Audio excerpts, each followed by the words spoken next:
There we go. Alright, welcome to Paranormal Directions. I'm Andrew.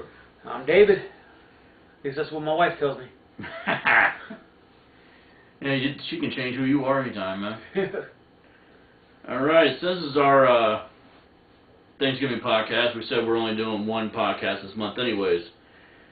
So we figured, since Thanksgiving, started, with a lot of Native American stuff and all that, we'll do Native American monsters. Yeah.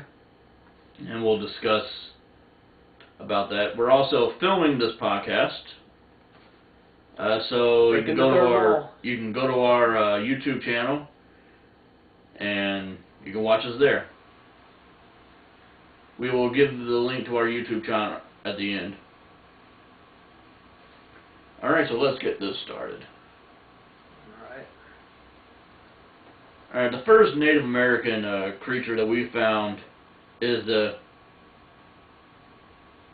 Camazotz, which is a death bat. That's a Mayan creature who is depicted as a god monster from the hellish domain of Xibalba. That's a badass name, ain't it? Xibalba. Xibalba. It should be a band, man. Why hasn't nobody got it as a band name? Exactly. The god presides over swarms of bloodthirsty vampire bats. Those vampire bats are a pain, though, man. Yeah, especially like in India. The real vampire bats. Yeah, people sleeping, sucking the blood out their toes and out the cattle, and yeah. The god was powerful enough to destroy the entire civilizations, but he made a treaty with human beings to bring them fire. But in exchange, he wanted human sacrifices. Oh. Now, you don't know what happened back in history. The stuff may be real. Yeah. It may not be real. But what is known is the Mayans did do human sacrifices. Yeah, as well as the Aztecs and... So is there the possibility of vampires, man? Well, my opinion, the chupacabra is a vampire. Yeah, yeah. Or some kind of vampire type of creature. I mean, because it does drain the blood out of, things. And, cattle mutilations? Yeah. That's vampire-like activity right there. Well, I don't know, man. Like, I don't think they would be mutilating cows or cattle and stuff like that, man. They would just suck the blood and leave it there. Why would they have to mutilate it? I don't know. Trying something different. To me, that sounds like it'd be... I don't know what the heck that would be, man. Like, some people say, like, alien abduction or aliens fucking with cattle, but they're not like doing that. I don't think they would leave evidence, man. I think they're too damn smart. They're not going to leave dead cattle laying in the middle of a field. Yeah, so it might be a government thing for all we know. Alright, the next creature is Chenu, which is an ice giant. Some tales describe the Chenu as a Bigfoot-like creature. The original legend from the Wabanaki people tells that he was once a human, but at some point committed a horrible crime for which the gods cursed him and turned his heart to ice. His frozen spirit was then trapped within the body of a lumbering, troll-like monster who devours any human he can get his hands on. Yeah. I'd hate to live around that area. Yeah. But that sounds a little bit like a Yeti then. It was like a Bigfoot-like creature, but... Yeah. They actually found, like, giant, like, graves, man, like, with actually giants in there. Like, with their femurs and their, like, bones are, like, way bigger than normal. And, like, they were talking about, like, I think maybe that the David and Goliath thing was, like, real. Like, back then, they really had people that were, like, descendants of, like, maybe giants or... Yeah, the Anax. Yeah, yeah. Because they're, like, way bigger than a normal person. So, like, I mean, there could be some truth to that. And there may have been. Because, like, they also were saying hobbits. They actually found... Indonesia. Yeah, they actually found evidence that there actually were hobbits. Or, like, little short hobbit-sized people, man. Yeah, and I mean, not hobbits like you're familiar with Lord of the Rings, but... But, basically, yeah. Yeah, I mean, I heard about that. The hobbits were in Indonesia. But yeah, the giants have been found all over Europe. They found some in Africa. I mean, we still have giants now, man. Like hundreds of giant, you know, people that are like that. So actually, maybe back then there was something that made them get even bigger. Yep. You know. All right. I mean, they could have been killed off with slingshots. You can kill anything with a slingshot. Get it the right way. Yeah, you hit him in the temple and through. All right. Now, for any, let me just say, any Native Americans out there that may be listening to this, if I'm butchering these names, I apologize. Yeah. Your ancestral languages are very hard. Yeah. This one is a Iroquois one. Dang, I'm not even. Canoncistuntes, the flying heads. God, that'd be scary. That'd be scary, man. To get flying and come through the woods. Yeah. Oh my God. Iroquois myths include some nightmarish tales, but the flying heads are the creepiest by a long shot. There's many stories about the creatures, most of which portray them as kind of a vampire, and they vary in size from tiny to humongous. The most familiar story involved one of the beasts attacking a woman who was roasting chestnuts. The creature accidentally ingested a hot coal from the fire, which burnt it to ashes. Wow. Saved her. Yeah. I think she would have been through, man. I mean, come on, a floating head? Yeah. I want to know the reason behind that story. Like, where did that come from? And the thing is, the Iroquois people. Yeah. The Iroquois people consist of a bunch of tribes. So like, is that shared between all tribes? Like, where did the myth come from? Like, we obviously, like, you know, we heard about the attacked the woman and ate the coal or anything else, man. But like, what could be mistaken as a flying head? I mean, that's not something that you would, you know. That's not something that you. The only floating ball of light type thing that I know of is what they call Ignis Fatuus. The will-o-wisps. Yeah, will-o-wisp, Ignis Fatuus. That's what that, you know. But yeah. People are saying that's swamp gas, which I don't really believe because I don't think it is either, man. Because I've seen one actually before. Yeah. I mean, listen, I think that's what it was. It was this weird bluish, glowing light that was going through the woods, and I didn't follow it because if anybody knows the tales, you ain't supposed to follow them because if you follow them, they're gonna lead you to somewhere you don't want to be. They're like into like quicksand or freaking get your butt killed. Yeah, that explains to me that's a spirit right there. Yeah. I mean, all right, so that's we'll have to look into that and come back and do another podcast on the flying heads.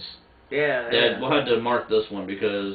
Yeah, because I mean, you hear stories all the time of people missing their heads that are looking for them, but you never see the other way around. Like, is the head looking for his body? Is it like, what the heck is, you know? Is it like the flying heads of everybody who's been decapitated? I mean, what the heck is it? Yeah. Alright, our next creature is Mishipeshu, the water panther. Oh, yeah. The story of the water panther spans multiple tribes, including Cree, Algonquin, Ojibwe, and Shawnee. It's usually described as a giant dragon-like feline, and the most common element is the monster's aquatic habitat. It lurks in lakes and rivers, waiting for humans to come close to the water, then pulls them under and drowns them.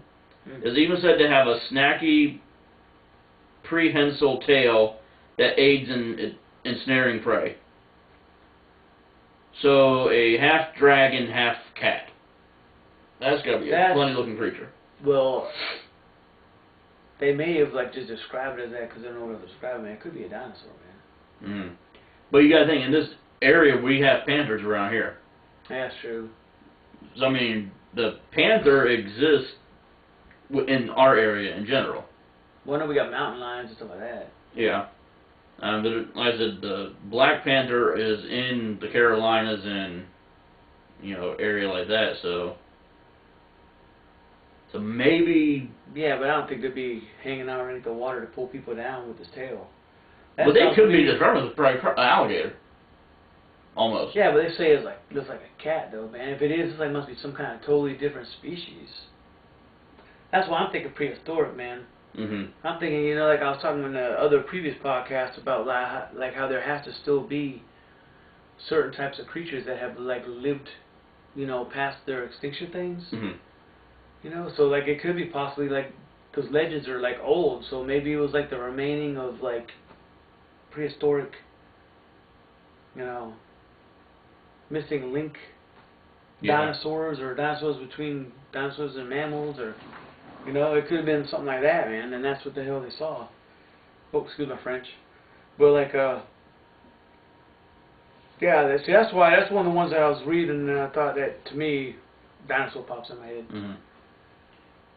Yeah, I mean, that's interesting to see where the hell that story came from, you know? Yeah.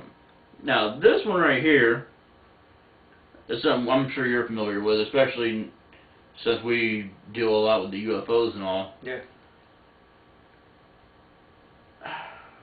The Indian name is Yi Naldulshi, Skinwalker.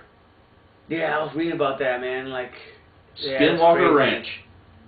We're going to do a podcast on that one, too. Yeah. We'll have to start a podcast for Skinwalker Ranch.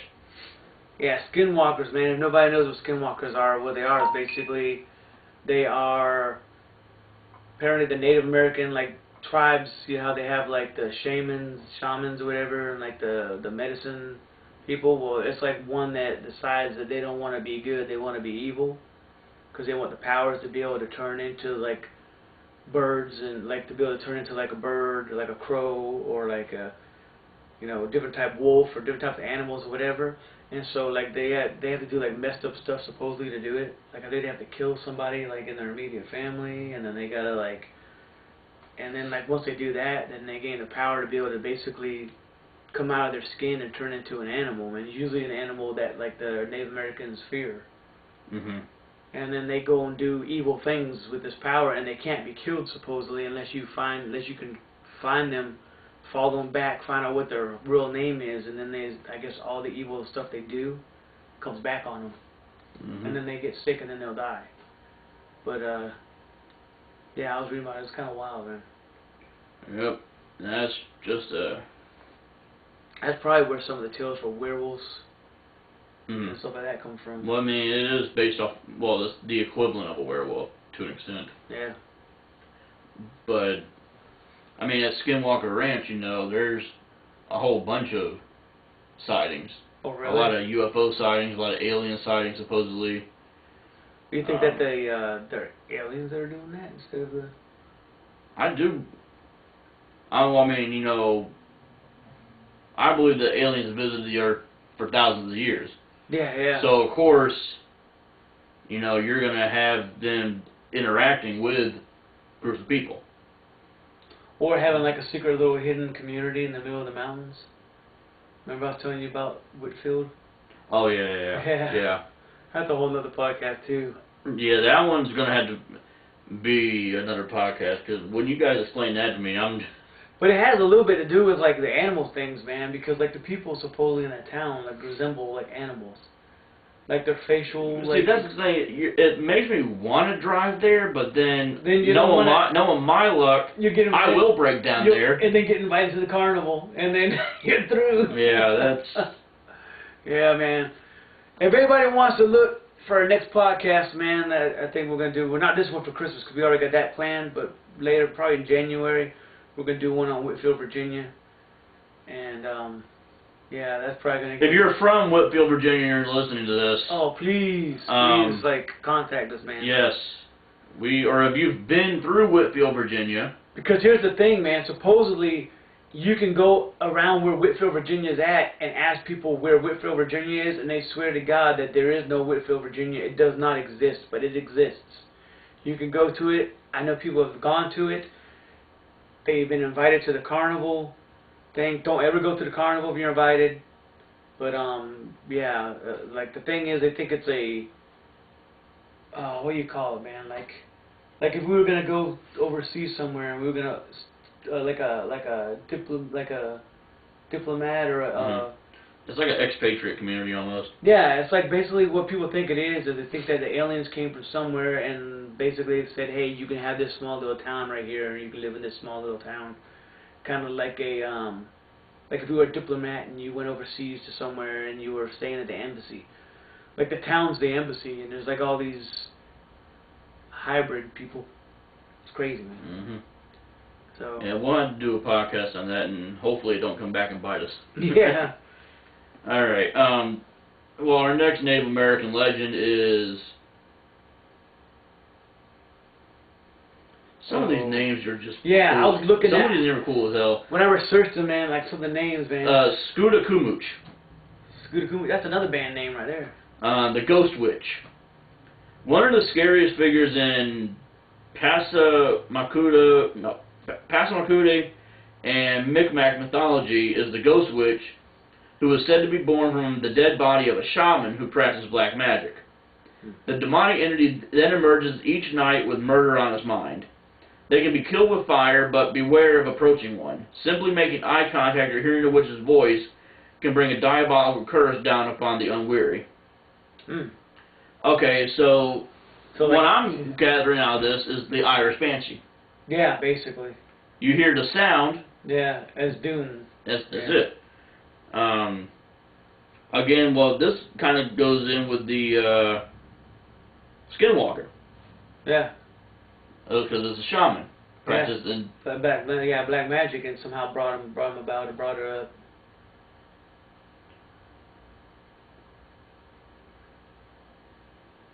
Oh my gosh, these names here. What's the next one? Tata Clea, the Owl Woman. The Owl Woman? And this is from the Yakama tribe. Tales of 5 supernatural women who resemble giant owls, dwelling in caves by day and flying out at night to prey on all manner of creatures, including humans. In fact, they are said to prefer the taste of children. Oh, lovely.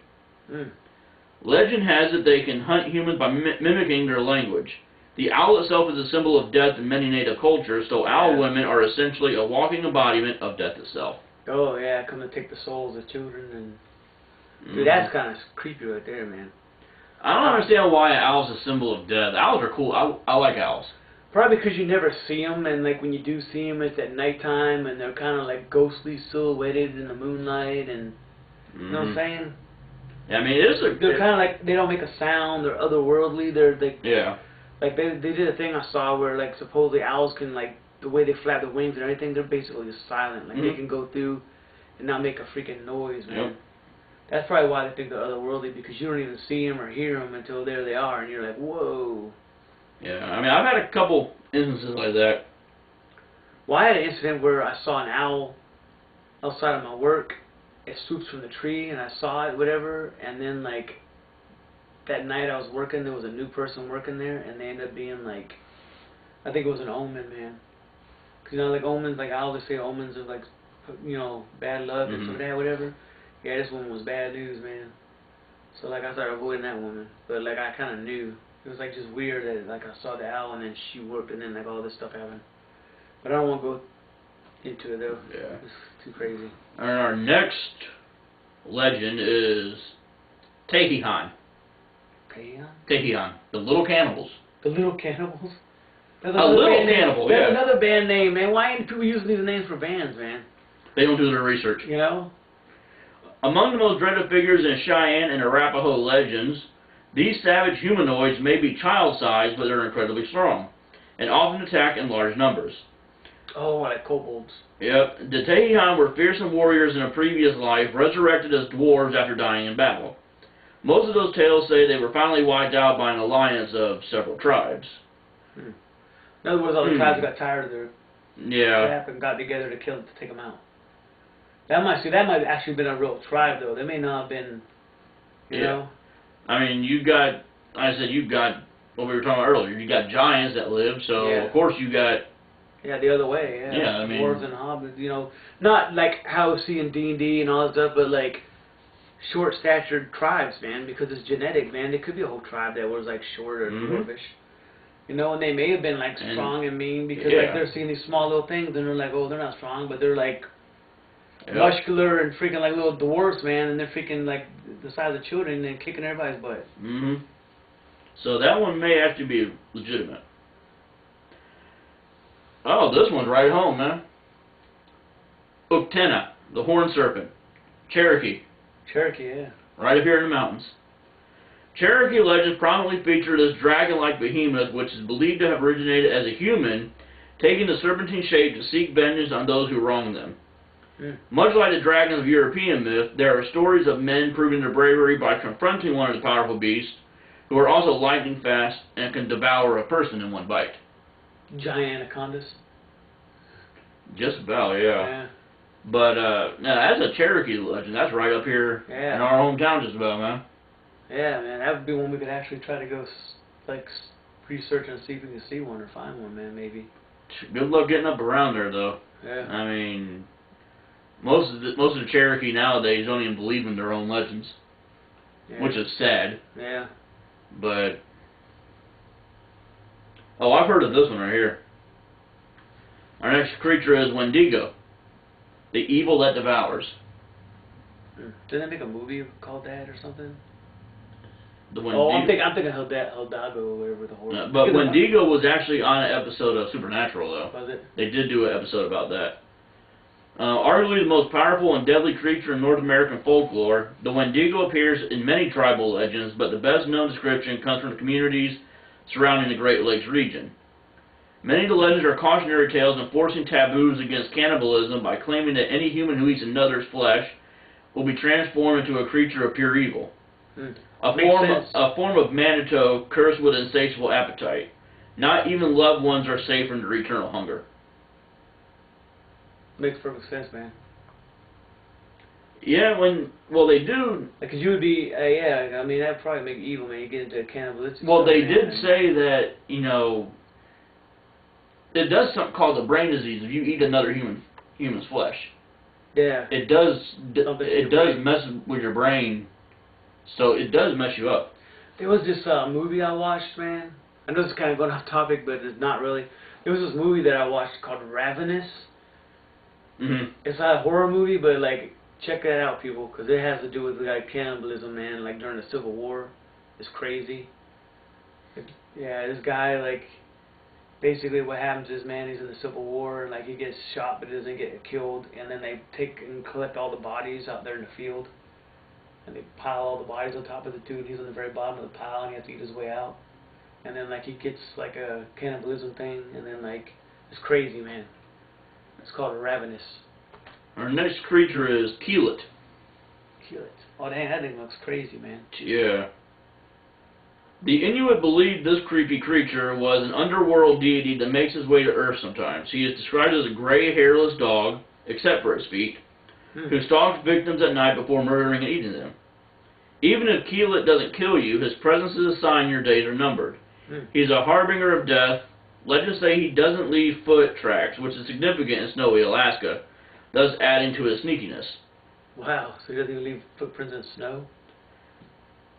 According to anthropologists, the Inuit parents described Keelet to their children in order to prevent them from sneaking out at night.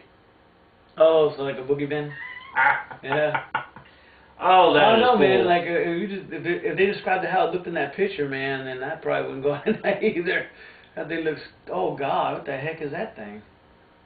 Our next creature is Baycock. From Bangkok? You never know. But it shouldn't be a Native American one then. No. It looks crazy, man. Baycocks are evil skeletal creatures that fly and can become invisible. They have sunken red eyes and their scream freezes victims in fright.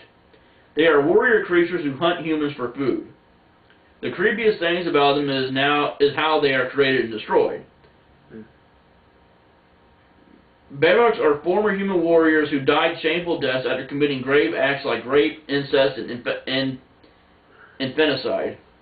Oh, killing infants. The only way to kill a Baycock is to find his original human remains and give them a proper burial. Good luck. Yeah. Good luck, man. Shit. Oh, no. Oh, no. I've had one of these follow me before. Oh, really? Yeah. And they are a pain. A puckwudgie. Puckwudgie? That actually followed me back from the freaking cemetery we went to, man. Really? Yeah. Puckwudgies are a race of creature from Good luck with the names. Wampanoag folklore. They stand 2 to 3 feet tall and their faces are human-like, with enlarged noses and ears. Puckwudgies are similar to goblins, but have gray skin and, according to some legends, sharp porcupine quills. It In stories, their behavior ranges from mischievous, which is hiding possessions. Oh, yeah. So if anybody has stuff like this, apparently their car keys in their house and they know dang well they stuck them on the table, you might have a... To downright treacherous, which is pushing people off cliffs. Oh, God. Puckwudgies are very powerful. They have poison arrows and are able to teleport, create fire, and morph into porcupines. They are able to control the souls of the humans they've killed. Whoa, so if you die by one of them, you're screwed. Then you become one of their little lackeys. And residents of Massachusetts still report Puckwudgie encounters. Really? In so I don't know. Massachusetts? Yeah. So I don't know how one got down here, honestly, because the Wampanoag aren't even from the South. Maybe it's not a. Maybe it's similar. I mean, I'm pretty sure the Puckwudgie goes in a lot of cultures. I mean, it's. Yeah, I mean, maybe it's similar. Like maybe it's like the same type of deal, but it ain't like a porcupine changing one. Maybe it's because I mean, there's all sorts of like goblins and whatever stuff, man. They can come and do junk, like move your stuff around and hide your junk, and you know.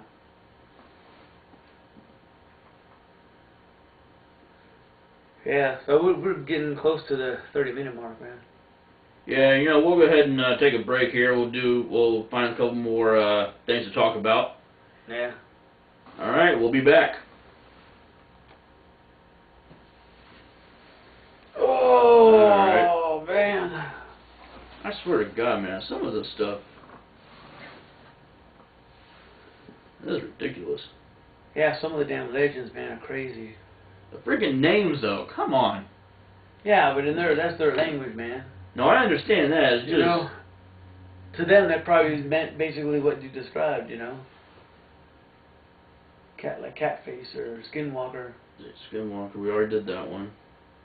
Yeah, what was that one that I was reading before, man, about like the girls going across by the island with the mud and everything else, and that thing came out there and tried to take them out? Really? Two-Face. Oh yeah, that's one of them, man. That's crazy too. Sharp elbows. Yeah, that's another one also. They like use their elbows to like jack you up, man. Wow. I think that might be the one that, like, I was reading about the horned water serpent. I think that might be it. Oh, we already did that one. That was from Cherokee. Stiff-legged. Read that one. That, to me, if you read stiff-legged bear, that sounds like another prehistoric animal, man, that they ran into. Like a mammoth or a... What was often called Ketchi Tushaku or Yaukwawiyak. I mean, I'm good with languages, but Native American languages are difficult. The bear is an elephant-sized version of a giant bear with a taste for human flesh. The Penobscot Nation reports that the big shaggy mammal had a habit of leaning on trees to rest because it was unable to bend its legs. Yeah, couldn't bend its legs. It did. It sounded like a damn elephant. Yeah, sounds like an elephant or something, man. Like it couldn't bend its legs, in other words, if it got down, it couldn't get back up. But elephants can get back up, though. It is said to have teeth long enough to puncture 700s. The tusk. Tusks, man. I think that's an actual legend of them running into a woolly mammoth, man. Yeah. Either running into one or finding the corpse of one. One of the two. Perverted merman. Yeah, that was like there about mermen that watched the Native American women like taking baths or something in the river. Although he isn't a deadly evil spirit, and in reality compared to some Native Americans looks downright tame. Where the hell is this at? What? That's probably trying to teach them not to be bathing. Oh, Algonquin. So that's where the hell were the Algonquin people? I cannot remember now. Oh man, that's Flying Heads again. Yeah, Flying Heads.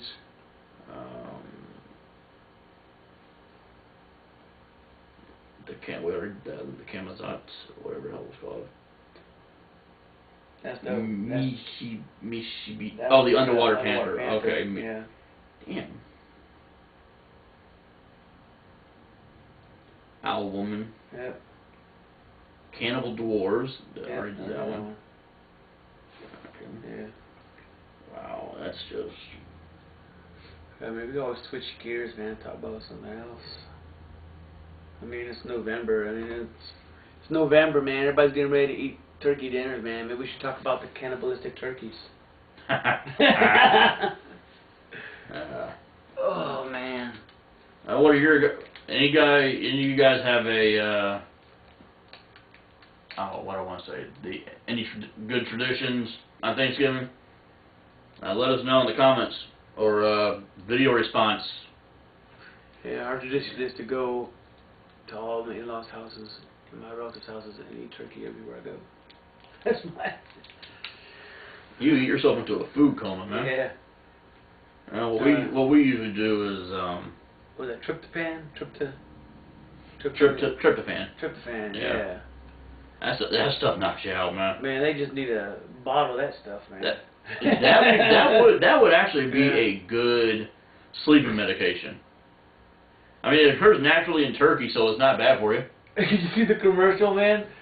Are you tired but can't go to sleep? Try drinking our new liquid turkey. Now with gravy flavor. Yeah. Tryptophan. Yeah. Now with 3 times the tryptophan. I guarantee you take like a 30 milliliter shot of that stuff. Yeah. Like you with the ZQL.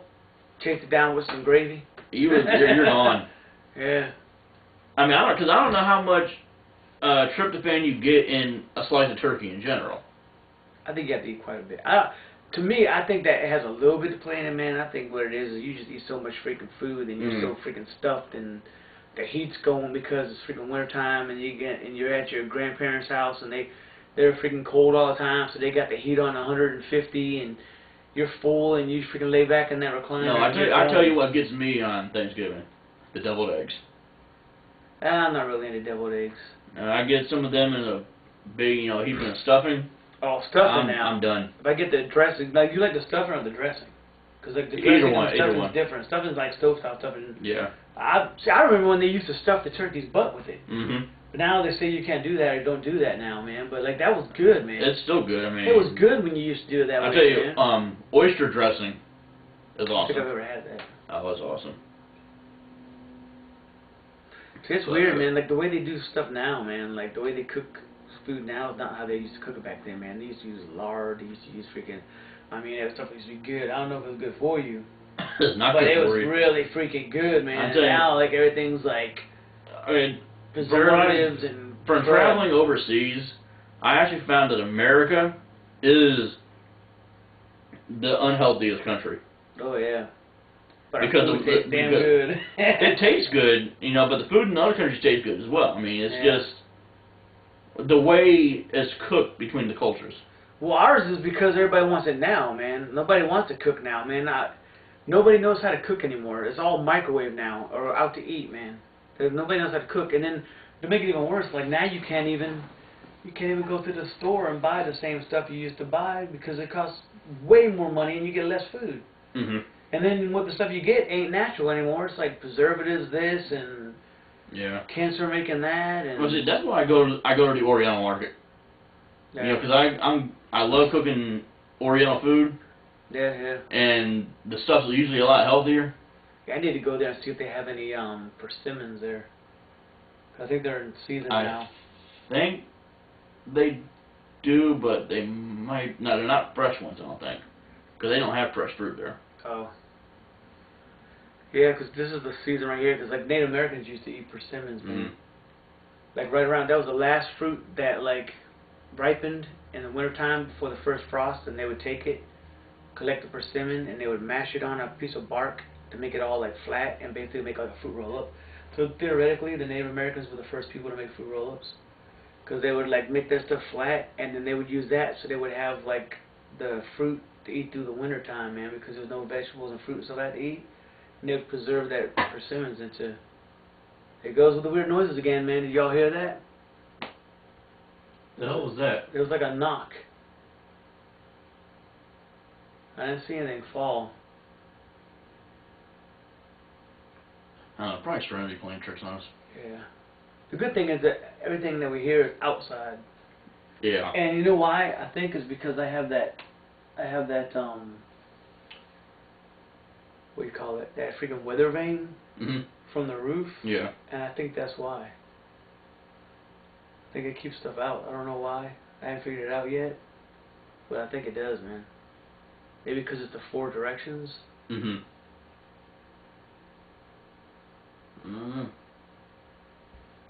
But no, I think our Christmas podcast is going to be doing good. Yeah, man. We'll figure out we're just gonna straight out and. Well, with the one for December 5th or 6th. Yeah. So I mean, we could do that the day after we get done filming this one if we wanted to. So let me see, because calendar. You gotta find out when these days are, because I don't know when I'm working again. Okay, December 5th. That's a Wednesday. The way it's been, I've actually been offline Wednesday at my new job, so. I mean, we can always, like I said, man. Yeah, we can do it early and then just post it on that day, because then it'll already be done, already be on there. All we'd have to do is just go. Yeah. Send, you know. Yeah. Because they do a lot of times, man. They like do a bunch of them in a row, like and knock out like 1 or 2 of them in a row, and then get them out of the way. But Well, it's similar to how they film all these ghost hunting shows. Yeah. It's not one night.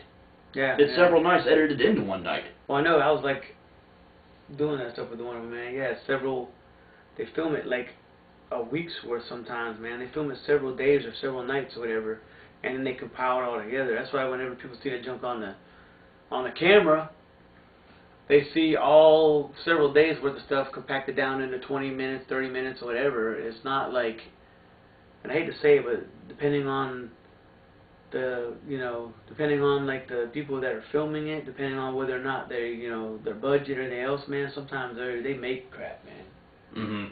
Because then, that's not saying the place may not be haunted. It's just that when a place is haunted, it's going to do what it's going to do, and you're filming, you got a budget. They want results. Well, you can't it's called ghost hunting. Yeah. I don't hunt, animals or none of that. Yeah. But it's just the same principle. You go out, you don't know if you're going to come back with anything or not. Yeah. You may go out in the woods for freaking all day or all night and come back with nothing. So, and the same goes with fishing. You can go fishing. Yeah, all they're day. Not gonna bite. No matter what bait you use, what hooks you use, you ain't gonna get a bite, man. The same thing with that. You don't know what they're doing or what's. I think it has to do with like there's a whole bunch of variables whether or not something's gonna happen, man. I think it has to do with astrological stuff. It has to do with like weather, timing, when that person died or when that event took place there. Some places sometimes are like hotter than others as far as like like just because there's all this stuff going on at this certain location doesn't mean it's going on at the other one because it's. But so like basically like nobody wants to talk about it. And they'll probably get mad if we tell about it, but basically whenever... It's the truth, people. It's the truth, man. Y'all watch all these reality shows, too. It's reality shows, and it's not scripted per se, but trust me... But they are scripted because look at the credits. Yeah, it does say writer. Yeah. Yeah, and if there's writer on it, then why you need a writer for if it's not scripted? So, I mean... It's reality in the fact that they get people that they don't pay, except for maybe the main people. Everybody else that's extras that you see on there is not getting paid. They just want to be on TV. They're like, oh yeah, I'll be on TV. I'll sign your freaking waiver. I'll get to be on TV, and I'll get some free food out of the deal or whatever. And they go do their thing and they film it and they put it all together and boom. Mhm. But like it's behind the scenes, man. Yeah, that's what happens. Hey, I wouldn't mind going someplace to get free food out of the deal. I mean, come on. That's payment enough for me right there. That's what I said, man. We need to go and, like, start investigating some of these places, man, see if we can catch some footage and, like, do some real investigative, man. If nothing happens, nothing happens. If it does, it does. Exactly. And keep it real. Mm-hmm. One problem is, like I said, if you were going to do it for actual, like, on TV and stuff like that, that wouldn't work, man. They're not going to want to spend $20,000 to send you to Acapulco. You get there and you film for a week and nothing happens. Something's going to happen because they want their $20,000 with the footage. Yep. So either something happens on its own, or they're going to make something happen. Yeah, but that's showbiz, man. Hey, show business is dirty, but. Well, see, here's here's the catch too, man. Like, if you're an investigator, like, you want to get a show. The reason why you want to get a show is because then you get sponsored, and then you get stuff. Then you can do the actual investigations, because now you have the equipment, you have the time, the money, and the means to actually do real investigations. You know, by doing the other investigations for them. And yeah, stuff may happen, stuff may not happen, whatever. But at least you're already there. You film for them, and then you get to stay there an extra day or two and do your own investigation stuff on your own. And you get to see all these places and do. That's the same. It's a good job if you can land it the right way. Yeah, that's just it. And you got to make. The product is already out there, so you got to make your product better in some way.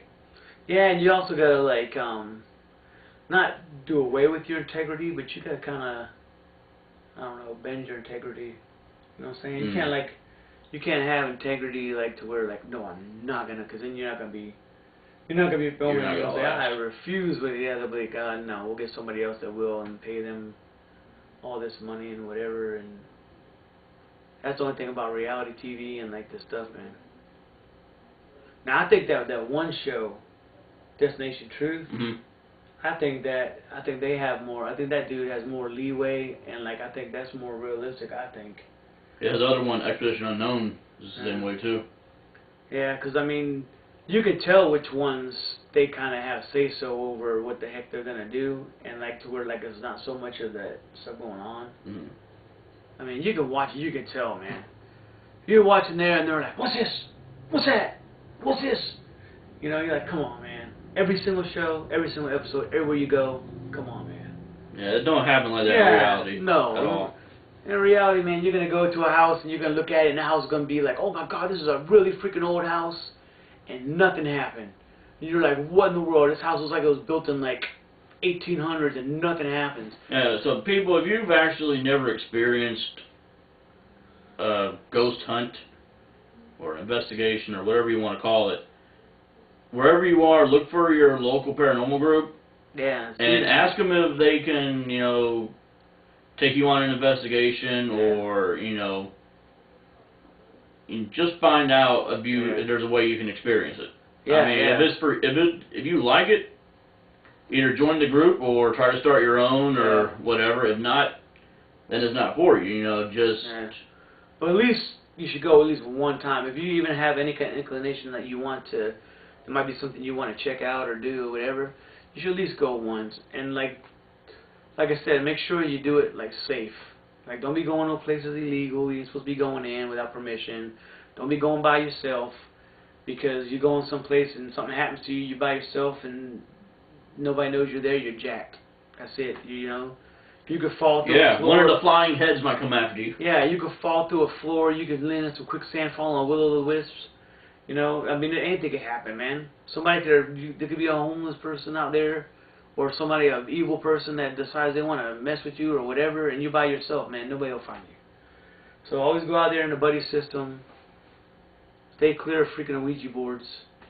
Definitely don't use those. Just be I safe, remember man. when we had. And use common sense, man. Remember when I had my team? You know, when you joined. Yeah. That was part of my friggin' bylaws.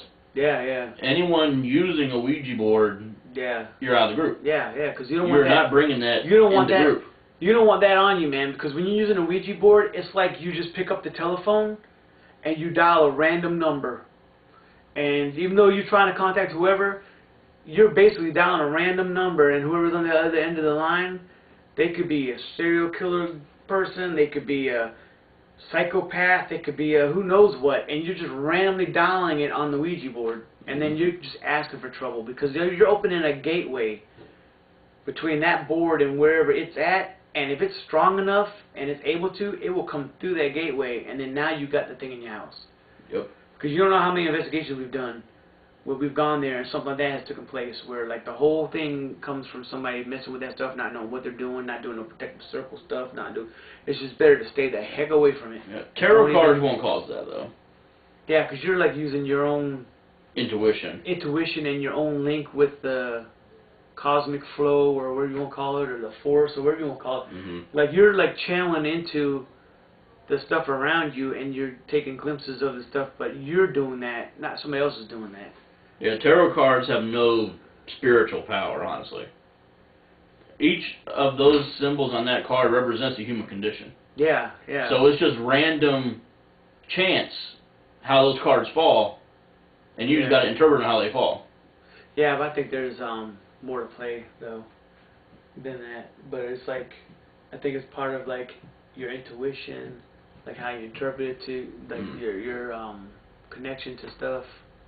Cause like it's crazy, man. Like you can do a tarot reading. Oh, and also, if you do a tarot reading once and you don't like the way that it turned out, don't do it again, because you do it again, basically it's just going to give you the freaking opposite of what the heck you just did. Yeah, you gotta wait a day or two to answer the question. Yeah, it'll just contradict itself, because like by you saying, oh, I don't like that outcome, I'm going to do it again, you're lying yourself and you're cheating yourself, because then like the stuff that you're connected to is going to be like, oh, they didn't like that answer, so they must want the opposite.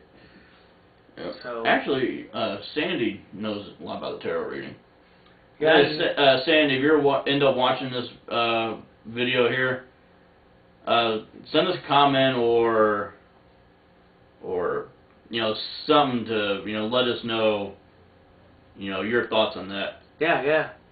I mean, I already know your thoughts on it, but our other people watching the video might want to see your comments as well. So yeah, just give us a comment. Yeah, man. And then yes, I've dabbled in it a little bit, man, but like I mainly do astrology. I mean, I got a deck of tarot cards that I use. I've not done them in a while. I haven't done them in a while either, man. I do have runestones. I have those too. The runestones, they're like the tarot, but I think they're a little bit easier. I think I got ones back there that were made and blessed by a druid.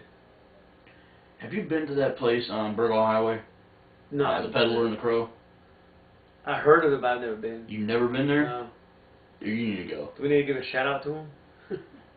I said, if you're in the Jacksonville area or Wilmington area, or Jacksonville, North Carolina. Yeah, sorry, I forgot. I keep forgetting there's so many Jacksonvilles in every single state, man. Jacksonville, North Carolina, Wilmington, North Carolina, Newbern, North Carolina, whatever. Going into Jacksonville and on Burgal Highway, there's a little shop called the Peddler and the Crow. It's a metaphysical shop. Yeah, so they got plays. I mean, if you want crystals, they got crystals. They got they got everything. Cards, they got tarot cards. They got any thieves vinegar? Oh, they got. I still don't know about that, man. I think they do. Yeah, if you're doing paranormal investigation stuff too, I highly recommend getting this stuff called thieves vinegar. It's like the stuff that you're supposed to put on. You don't put it on you because it stinks to high heavens. But what you do is, no wonder why the spirits don't like it. But what you do is it breaks up the stuff to where the spirit can't do whatever. Like if you want to, like, it's not like a permanent fix, it's like a temporary. But you use thieves vinegar, or like let's say you go to an investigation, you investigate, you get all these bad vibes and all this stuff, and you're like, oh man, I don't want to bring this stuff home to me because it can happen. You take that thieves vinegar, you put a little bit on on all four wheels of your car, get in your car, and the thing's not going to get in your car because you did that, and then drive home, and then you're good to go. So, but yeah, you ever pull up the information for Peddler and the Crow? Yeah, they open again on Wednesday. Wednesday. I keep forgetting when her hours are. Yeah, 'cause I work, man, so I'd like to go check it out, but I work till 4. So if they're open after 4, maybe we could check it out. They offer crystals, gemstones, incense, sage, candles, symbolic jewelry, magical supplies, pagan, Wiccan, Druid, Buddhism, Voodoo, Hoodoo, Santeria, conjure, and root work. Sounds to me like we need to talk to them about freaking like being guests on a podcast, man, to me. Yeah. Because, I mean, that's a whole big long list of stuff that would be... Yeah, and a couple of times going up there, I've talked to the lady, Dakota, who runs the place. Yeah. She's awesome. I mean, because we have it. We're mobile, man. Yep. If you want to, man, we can just do it right there at the dang shop. You can find that special tool, tarot deck, pendulum, runes, or stone that will support your work. Prosperity, love, luck, protection, no matter your intention, the inspiration you seek is available to you.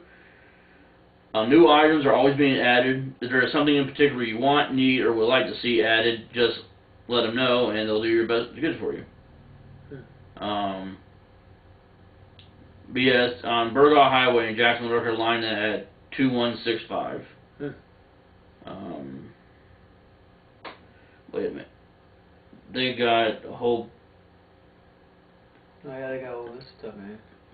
They even got Viking symbology. The chalices are awesome. I'd like to give me a freaking mead horn, dude. That'd be cool. Oh, they got them. Do they have them? They got one there. Yeah, man. Well, they did the last time I was there. Yeah. They got a bunch of herbs. You can make your own protection stuff. Oh yeah. And they have a whole friggin' wall of like graveyard dirt. Oh wow. They got graveyard dirt. Yeah. So where are they digging up graveyard dirt? I don't know. I didn't even ask. I don't want to ask. Don't even want to know. I don't even want to know. That's like, is that like sacrilegious or can that get you into trouble?